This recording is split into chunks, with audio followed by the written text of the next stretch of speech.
introversion, extroversion, ambiversion levels. So how a lot of people will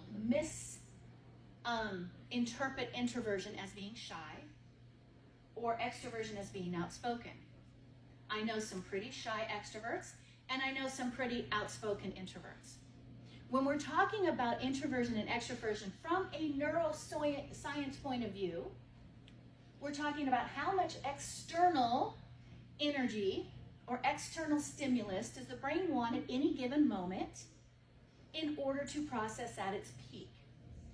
For the introvert, their brain is naturally very wide awake. That's why they're such gifted internal thinkers, because their brain's on fire. It's as if they walk through life taking pictures with this huge telephoto or this huge wide-angle lens, and so they only have to be out taking 1 or 2 pictures, and then the rest of the time they can sit inside and they can just internally digest all the details. And they can do it in a very self-sufficient way.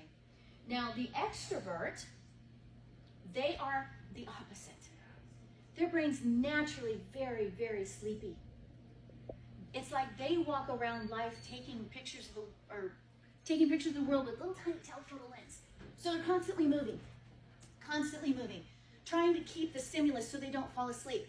I had a brother-in-law that was this way. Many years ago, when he was dating my sister and he'd come to the house, he was so extroverted, if you did not engage with him in conversation, I'm not exaggerating by saying within 15 minutes he was sound asleep. He'd just be like, we'd be like, where? Because he didn't have the stimulus, his brain shut off. So now when you think about this, and right in the middle you have about 40% of the population, they are our ambiverts.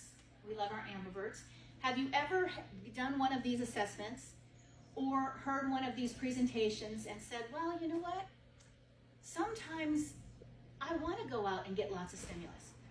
And then other times, I really need my own time. Guess what? You're probably an ambivert. See, ambiverts kind of they just take pictures of the world with a normal lens.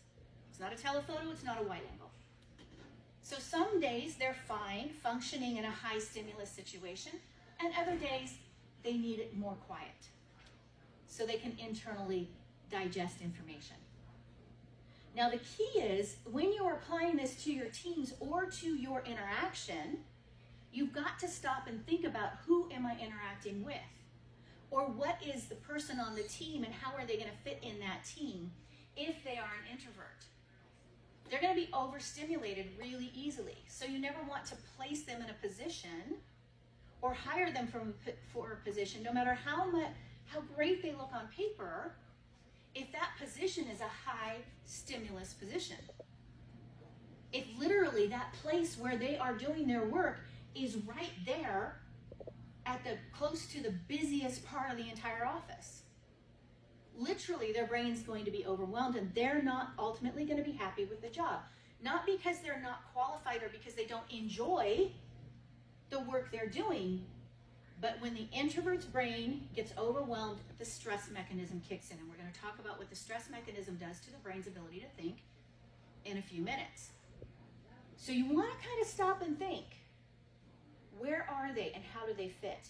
And if you've got an introvert, like I mentioned earlier, amidst a bunch of ambiverts and extroverts on a team, it's not that that's not going to work. It's not that you'll never have a cohesive team. If you educate that team on what's going on, then you can build that strength within the team. Because then they're going to understand that Sally introvert over here or Joe introvert over here is going to be a powerhouse thinker for us. We're just going to not constantly tap their shoulder and say, what do you think, what do you think, what do you think? So that's going to overwhelm them. Simple little thing that's going to make a big difference in the way your team works or in the way you lead as a leader. Right? When you're having your team meetings, if you're dealing with an introvert, right? Don't ever look at them and say, I would like for you to answer this question. Or what do you think? Can you stand up here in front and share it with the rest of the team? Instantly, you're overloading their brain. Now, for the extroverts, they're going to have a lot of extra energy. So if you put them in that quiet cubicle in the corner, they're not going to get any work done. Because they're going to constantly be getting up and moving around. Because they're going to fall asleep. They're literally going to have a hard time staying awake. So their desk position, literally their physical position, is going to be in the noisiest place in the office. They've done interesting testing on introverts versus extroverts and performing on tests. Introverts, if there's any white noise going on, their level goes down. Extroverts, if there's white noise, music playing in the background, people talking in the back of the room, their test scores actually increase. So just kind of give a little thought to that, right? When you're thinking and hiring, when you're leading, when you're communicating with them as a leader, or when they're working together as a team.